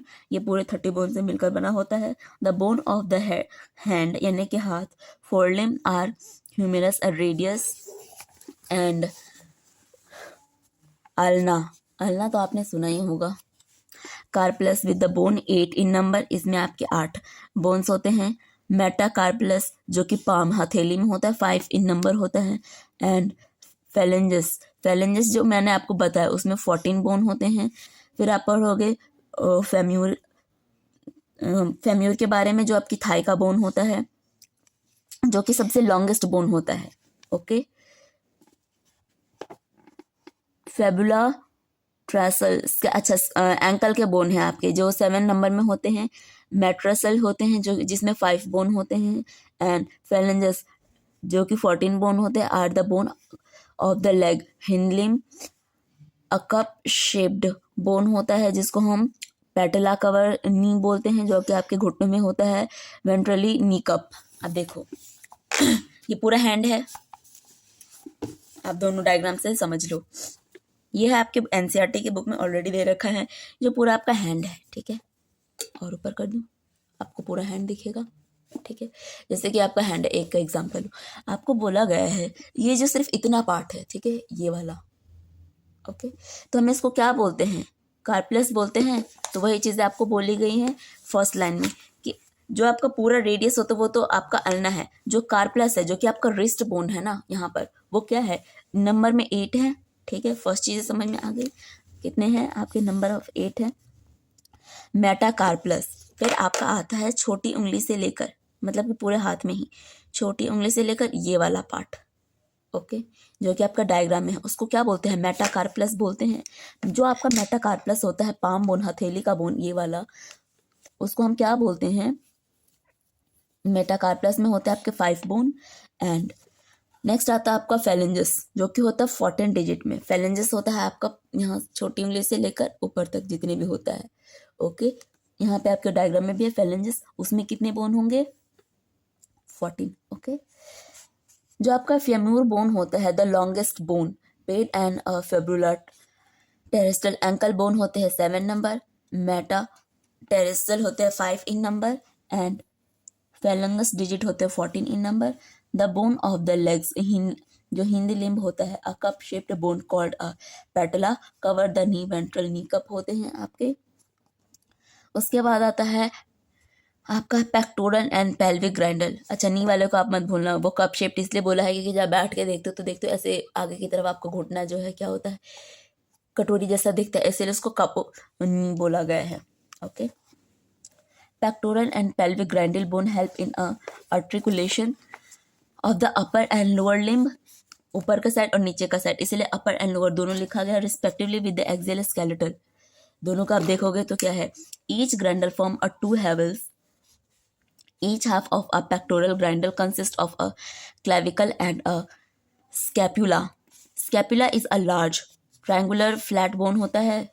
Okay, situated कहाँ होता है, dorsally part में of the thorax between the second and the seventh rib होता है। The dorsal flat, जो dorsal होता है flat होता है, triangular body होता है, scapula होता है a slightly elevated rigid होता है called spine which project the flat expanded, मतलब कि फैला हुआ, process the called acromina. The clavicle articulate with this. Below of the acromina is a depression called the glenoid cavity which articulate with the head of the numerus to form the shoulder joint, जो कि आपके shoulder joint से क्या होते हैं, attach होते हैं। Each clavicle is long slender bone, slender इसलिए बोला जाता है क्योंकि long है और वो बेलन शेप का होता है, ठीक है, with a कर्वेचर होता है। This bone is commonly called a collar bone, तब हम इसको जनरली कॉलर बोन के नाम से जानते हैं, जो कि आपका pelvic girdle consist of a two coxal bone को करता है। Each coxal bone is formed a fusion of three bone, ये थ्री बोन का क्या होता है, कॉम्बिनेशन होता है, जिसमें होता है इलियम, स्कम एंड द प्यूबिस होता है। इन तीनों को हम डायरेक्टली बोल देते हैं। At the point of fusion of the above bone is a cavity, जब तीनों का फ्यूजन होता है इस कैविटी में, तब हम इसको क्या बोलते हैं, एसिटाबुलम बोलते हैं। टू विच क्या होता है, थाई में होते हैं bone articulate. The two halves of the pelvic girdle meet ventrally to the form the pubic symphysis consist करता है फिब्रस कार्टिलेज को। आपको इस पूरे डायग्राम को जूम जूम जूम, यहाँ पे देखो, ये आपका पूरा थाई है। ओके, जो आपने नाम पढ़ा, इलियम पढ़ा, प्यूबिस पढ़ा, स्काइम पढ़ा, जब आपने इन तीनों को पढ़ा, जब हम तीनों को ज्वाइंट करते हैं तो एसिटाबुलम बोलते हैं। आपने फर्स्ट लाइन यहाँ पे पढ़ा था, पेल्विक ग्राइंडल है, इस कलर से हाइलाइटर से कर देते, जो कि आपका पेल्विक ग्राइंडल कंसिस्ट करता है टू बोन को। यहाँ पे देखो, देख लिया, ये है आपके कॉक्सल बोन, जो कितने होते हैं, पेल्विक ग्राइंडल कंसिस्ट करता है टू बोन को, ये है। अब आपको बताया जा रहा है कि each coaxial bone is formed by the fusion of three bone. अब ये जो फॉर्म होता है सिर्फ कोएक्सल बोन, ये थ्री बोन से मिलकर बनता है। कौन कौन से बोन, इलियम से बनता है, प्यूबिस से बनता है और स्काइम से बनता है, ठीक है। इन तीनों से मिलकर आपको बनता है कोएक्सल बोन। ये चीज़ें आपको यहाँ पे बता दी। At a point of a fusion of the above bone is a cavity called acetabulum. जब ये तीनों फ्यूज हो जाते हैं तब हम इसको क्या बोलते हैं, एसिटाबुलम बोलते हैं। To which thigh bone articulate, तब इससे थाई बोन बनता है। Two halves of the pelvic girdle meet a ventrally, तभी वेंट्रली बनता है। From the pubic symphysis consist करता है फाइब्रस कार्टिलेज को। अब आपने इसमें पढ़ा था फ्यूमर, पेटला, टिबिला, फ्यूबुला, नीचे आपके जो पैरों की उंगली से लेकर आपके नी तक है, ठीक है। आपने टर्सला पढ़ा, मेटरसल पढ़ा एंड फ्लेंजेसिस पढ़ा। अब आपने यहाँ पे देखा था सबसे पहले ऊपर क्या देखा था, जो कि आपका पेक्टोरल पेल्विक होता है, ठीक है। Right pelvic girdle and the lower limb bone frontal view है। ये जो आपके पैरों का व्यू का डायग्राम दे रखा नहीं, ये आपके राइट पैर का दे रखा है। ये आपके पेल्विक ग्राइंडल, ठीक है, लोअर लिम्ब से लेकर लोअर लिम्ब का बोन है। आपको बोलते हैं ये जो पेक्टोरल एंड पेल्विक ग्राइंडल होते हैं, हेल्प करता है किस चीज़ में, articulation of the upper and a lower limb. आपके ऊपर नीचे लोअर लिम्ब को हेल्प करता है रिस्पेक्टिवली किस चीज़ को, विद द एक्सियल स्केलेटन को। Each girdle is form of a two halves, each half होता है मतलब आधा आधा होता है।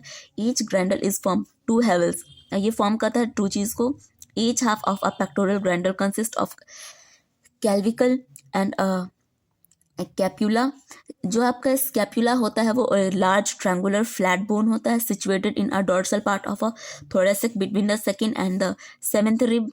The dorsal flat triangular body, जो आपका डॉर्सल होता है एक ट्रायंगुलर बॉडी होता है आप इसको डायग्राम में भी देख सकते हो, ठीक है। क्या ये ट्रायंगल शेप का होता है और ये ट्रायंगुलर शेप का भी होता है। जब आपने इसको पढ़ा था स्कैपुला को, ठीक है, यहाँ पे आपने ह्यूमेरस पढ़ा था, रेडियस पढ़ा था, अल्ना पढ़ा था, जो कि आपने फर्स्ट में पढ़ा था कि पूरे का जो ये पार्ट होता है, ये वाला पार्ट, ठीक है, इसको क्या बोलते हैं, अल्ना बोलते हैं। वो आपका फर्स्ट लाइन में ही था। तो आपका डायग्राम में ही है, clavicle and the scapula. Scapula is a large triangular flat bone. यहाँ पे आपका स्कैपुला है इस वाले पार्ट में, जो कि ट्रायंगल शेप का, आप देख भी सकते हो। जूम करो भाई, देखो ऐसे ऐसे और ऐसे, ये ट्रायंगल शेप का है, this this and this, okay. तो ये हो गया आपके ट्रायंगुलर। वो होते हैं फ्लैट बोन, सिचुएटेड होता है डोर्सल पार्ट में of the thorax between the second and the seventh rib. Second और सेवेंथ रिब, 1 2 3 4 5 6 7, इतना था। इतने पार्ट में आपके क्या होते हैं, ये सिचुएटेड होते हैं। तो यही चीज़ें इन्होंने यहाँ लिख के बता दिया, each between this this this, ये बता दिया। Scapula is a slightly elevated rigid call the spine. और इसी को जो स्लाइटली हम इसको क्या बोलते हैं, स्पाइन बिट प्रोजेक्ट करता है किस चीज़ को, फ्लैटनेस को, जो कि एक्सपेंड होता है, फैला हुआ होता है। इस प्रोसेस को बोलते हैं हम एक्रोमीनियन, ठीक है, एक्रोमाइन। द सेल्विस आर्टिकुलेट विद द बिलो, मतलब नीचे, below of the acromion is depression called the glenoid. तब हम इसको क्या बोलते हैं, गैल्नोइड बोल देते हैं। Cavity which articulate with the head the humerus to form the shoulder joint. जो आपका ह्यूमेरस होता है वो क्या होता है, कैल्विक जॉइंट से जॉइंट होता है, बोन कह रही हूँ, जॉइंट होता है, ठीक है, along with the cylinder bone with the two curvature होता है। This bone is commonly called collar bone, और इसी को हम जनरली क्या बोलते हैं, कॉलर बोन बोल देते हैं, ठीक है। तो दोनों डायग्राम क्लियर है। अब नाम आप याद रख लेना।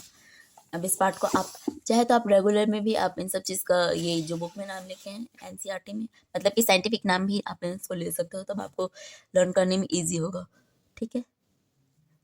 चलो अब हम आगे शुरू करते हैं। नेक्स्ट टॉपिक है आपका जॉइंट। जॉइंट तो आपको याद ही रहेगा, क्योंकि आप अपने आप को क्या करते हो, कंपेयर करके भी इसको लर्न कर सकते हो। जो जॉइंट होता है essential for the all type of movement, जितने भी हम मूवमेंट करते हैं उसमें हेल्प करता है। Involving the bony part of the body, locomotory में हेल्प करता है। Movement are not exception to, जो कि आपका मूवमेंट है, आर नो एक्सेप्शन, ये भी कोई एक्सेप्शन नहीं है। This joint for the part of the contact between bone और बिटवीन बोन्स एंड कार्टिलेज, या तो किस चीज़ में होगा, जो आपके जॉइंट पार्ट है, कनेक्ट बिटवीन बोन्स, या तो बोन्स में होगा या फिर बोन्स एंड कार्टिलेज के बीच में होगा। Force generated by the muscles, उसमें जो फोर्स जनरेटेड होता है वो किस चीज़ से होता है, मसल्स की वजह से। Is use to carry out movement through the joint where the joint act as a fulcrum the mobility. This joint vary depending on different factor, और ये बहुत ही डिफरेंट फैक्टर पर डिपेंड करता है। Joint have classified into 3 major structural form, namely fibrous cartilage and synovial. Next है आपका fibrous joint do not allow to movement. जो आपका फाइब्रस जॉइंट होता है वो मूवमेंट को अलाउ नहीं करता है। जो आपके रीजनिंग है यहाँ से बन सकते हैं, इस लाइन को याद रखो, नहीं करता है फाइब्रस जॉइंट मूवमेंट को। This type of joint is show by the flat skull bone. जो इस टाइप के बोन होते हैं वो क्या करते हैं, by the flat skull bone which fused end to end, आखिर से आखिर तक लेकर क्या होता है, जॉइंट होता है। With the help of dense fibre connective tissue in the form of sutures to form a cranium, और क्रैनियम को क्या करता है, फॉर्म करता है। इन कार्टिलेजस जॉइंट, जहाँ पे कार्टिलेजस जॉइंट होता है उस बोन में इन्वॉल्व होता है क्या, jointed together with the help of cartilage, और यहाँ पे cartilage से joint होता है। the joint within the adjacent vertebral in the vertebral column is this pattern and it permit limited movement होता है, मतलब ये कुछ ही मूवमेंट करता है, इसीलिए इसको लिमिटेड बोला गया है। जो आपके साइनोवियल जॉइंट होते हैं, ठीक है,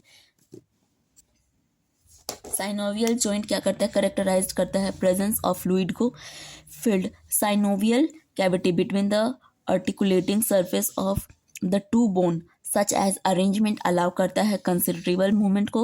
this joint help locomotion, और ये locomotion में बहुत ज़्यादा हेल्प करता है, मैनी अदर मूवमेंट, और वो कुछ ज़्यादा मूवमेंट में भी हेल्प करता है। Ball and socket joint between humerus and pectoral. आपने पीछे ह्यूमरस का नाम पढ़ा था, इसमें हैंड में होता है आपके, ठीक है, ह्यूमरस। तो उसमें क्या करता है, मूवमेंट में हेल्प करता है। पेक्टोरल बोना है यानी कि लेग में भी करता होगा। आपका जो ये पार्ट है, जैसे यहाँ पे बोन्स होते हैं ऊपर पार्ट में, आप देखोगे जैसे आपके यहाँ पे बोन्स है, ठीक है, सेम। और ये आप मान लो कि नी है, तो पैरों में भी तो ऐसे स्ट्रक्चर होता है। तो उन्होंने बोला है कि ये क्या होते हैं आपके सॉकेट जॉइंट में होते हैं, और ball of between humerus and pectoral, तो ये लेग में भी होता है, ठीक है, सेम चीज़ें बता दी। नेक्स्ट बोलते हैं हिंड जॉइंट, जो कि नी जॉइंट होता है आपका, हिंड जॉइंट घुटनों का। पॉइवेट जॉइंट बिटवीन द एल्टास and axis, gliding joint between the carpals and a saddle joint between the carpal and metacarpus में होता है ऑफ थंब, ठीक है। इसके कुछ एग्जाम्पल हो गए, ऐसे आप चेक कर सकते हो, ओके। इन सारे पार्ट को लर्न करना, थंब इसके एग्जाम्पल है। ये हो गया आपका अल्ना, ये हो गया इधर का पार्ट, अरे देख लो, ठीक है। अब आपको सारे नाम लर्न होते जाएंगे। लास्ट में आता है आपका डिसऑर्डर, ठीक है, यानी कि कोई डिजीज या प्रॉब्लम जो भी होगी। तो disorder of muscular and skeletal system, वो किस टाइप के होते हैं। एनसीईआरटी से बाहर कुछ नहीं आएगा, तो इससे बाहर तो कुछ मत पढ़ना, ना स्कूल के एग्जाम के लिए और ना ही आप अपने नीट के लिए, ठीक है। एनसीईआरटी बहुत इंपॉर्टेंट है। सबसे पहला आपका जो डिजीज का हमें नाम दे रखा है, ठीक है, ठीक है। फर्स्ट डिसऑर्डर के बाद में है मैथा मायस्थेनिया ग्रेविसिस। ये क्या करता है, ऑटो इम्यून डिसऑर्डर है, ठीक है। अफेक्ट करता है किस चीज़ को, न्यूरल मस्कुलर को इफेक्ट करता है। जंक्शन लीडिंग द फैटिग्यू, यानी कि जब आप बेहोश हो जाते हो, हल्के से आपको चक्कर आने लगते हैं, वीकनिंग का होता है, वो सारे होते हैं। या फिर आपको पैरालिसिस हो सकता है स्केलेटल मसल्स में। फिर आता है आपका मस्कुलर डिस्ट्रॉफी। इस वाले में क्या होता है, प्रोग्रेसिव डीजेनरेशन होता है स्केलेटल मस्कुलर का। मोस्टली क्यों होता है, ये जेनेटिक डिसऑर्डर है, ठीक है। मतलब कि एक, मतलब कि मान लो फादर को है, ठीक है, उसके चाइल्ड को भी हो गया, मदर को हो तो उसके चाइल्ड को होगा, पर दादाजी को है तो उसकी फैमिली में आएंगे, उसके नेक्स्ट जनरेशन में आएंगे, तो वो होता है आपके जेनेटिक डिसऑर्डर, ओके। टेंटेनी है, ये क्या होता है, एक रैपिड स्पम्स होता है while contraction in muscle due to low calcium. जब कैल्शियम की कमी हो जाती है, आपके टेंटेनी हो जाते हैं, बॉडी फ्लूइड क्या हो जाता है, बॉडी फ्लूइड जब कम हो जाता है, ठीक है। फिर आता है अर्थराइटिस, यह तो आपने बहुत सुना होगा, हमें हर दूसरा तीसरा इंसान जो बूढ़े लोग होते हैं उसमें भी देखने को मिल जाता है। इन्फ्लामेशन ऑफ जॉइंट हो जाता है। फिर आता है आपका ऑस्टियोपोरोसिस। इस वाले में एज रिलेटेड, मान लो किसी की उम्र बहुत ज़्यादा हो जाती है, तो आप देखते हो उसके जॉइंट में और बोन्स में पेन होने लगते हैं, तो ये इस वजह से होता है। करेक्टराइज करता है किस चीज़ को, डिक्रीज्ड बोन मास, आपके जो हड्डियों का मास है उसको कम करने लगता है। And increase chance to fracture, और किस चीज़ को इंक्रीज कर देता है, फ्रैक्चर के चांस को ज़्यादा इंक्रीज कर देता है, ठीक है। डिक्रीज लेवल ऑफ एस्ट्रोजन, और अगर एस्ट्रोजन की कमी हो जाती है तभी ये क्या करता है, तभी आपको ऑस्टियोपोरोसिस हो जाता है। फिर आता है gout, inflammation of joint due to the accumulation of uric acid crystallise, okay. तो आपके इस 6 में से ही कुछ आएगा, कोई 2 या 1 पूछ ले, पर इस 6 से बाहर कुछ नहीं आने वाला है, ठीक है। दोबारा आप इसको रिवाइज कर सकते हो। सबसे पहला है मायस्थेनिया ग्रेविसिस, ये ऑटो इम्यून डिसऑर्डर है, अफेक्ट करता है न्यूमेरोमस्कुलर को। जॉइंटिंग लीडिंग है, फैटिग्यू कर सकता है, वीकिंग है, पैरालिसिस कर सकता है। दूसरा आता है आपका मस्कुलर डिस्ट्रॉफी, ये क्यों होता है, प्रोग्रेसिव, ये आपका क्या है, जेनेटिक डिसऑर्डर है। टेंटनी है, रैपिड स्पैम्स होता है वाइल्ड कॉन्ट्रैक्शन की वजह से, जिसमें कैल्शियम की क्या हो जाती है, कमी हो जाती है। कैल्शियम की कमी से आपका टेंटिया हो जाता है। फिर है अर्थराइटिस, ये होता है इन्फ्लामेशन ऑफ जॉइंट। ऑस्टियोपोरोसिस है एज रिलेटेड, जैसे एज इंक्रीज होती जाती है, ठीक है, आपके बॉडी नहीं, बोन के जो मास है वो डिक्रीज होता है, तो फ्रैक्चर के चांस बढ़ जाते हैं। फिर आता है आपका गॉइट, इन्फ्लामेशन ऑफ जॉइंट होता है due to accumulation of uric क्रिस्टलाई।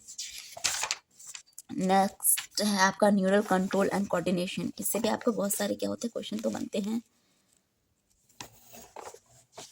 Index पे आ जाओ, ऑलमोस्ट आपका जूलॉजी फिनिश होने वाला है, ओके। न्यूरल कोऑर्डिनेशन 115, ये भी छोटा चैप्टर है। फिर आपके chemical coordination and integration, zoology के सिर्फ 2 पार्ट रह जाएंगे, सिर्फ 2, उसके बाद आपको पूरा जूलॉजी फिनिश। नेक्स्ट आप स्टार्ट करोगे बॉटनी। ओके, ये भी आपका 2-3 दिन में मैं ख़त्म करवा दूँगी। चलो, अभी 1-2 घंटे बाद ये चैप्टर आ जाएगा। देख लो कितना छोटा चैप्टर है, लेकिन याद कर लेना, छोटे से फ़र्क नहीं पड़ता। आपको सिर्फ रीडिंग में कम टाइम लगेगा, पर याद करने में मिनिमम 1 डे तो लग ही जाएगा ना। ओके, ये भी मैं एक ही चैप्टर एक ही वीडियो में डाल दूँगी तो चलेगा, क्योंकि मैं छोटे छोटे पार्ट में डालूँगी, आपको भी ढूंढने में टाइम लगेगा। एक में डाल दूँगी तो आपको पढ़ने में भी ईजी होगा। चलो, अब हम इस वीडियो में इतनी, अच्छा हाँ, प्रैक्टिस के लिए अगर क्वेश्चन पेपर चाहिए जिसके पास नहीं है तो मैंने अपने डिस्क्रिप्शन में बुक के लिंक डाल दिया, आप वहाँ से ले लेना, क्योंकि अब कम टाइम बचे हैं। आज आपके हो गए 21 जन 2024 है ना, तो आप जितना प्रैक्टिस कर सकते हो। आपके फिजिक्स, केमिस्ट्री, बायो तीनों के डाल दिए हैं, और मॉक टेस्ट पेपर के लिंक भी मैंने बायो में डाल दिए। पिछले वीडियो के जितने भी लिंक है सब मैं अभी डाल दूंगी, तो वहाँ से आप जिस चैप्टर को आपने नहीं पढ़ा है वहाँ से जाकर आप पढ़ लेना। ओके, चलो बाय बाय, मिलते हैं नेक्स्ट वीडियो में।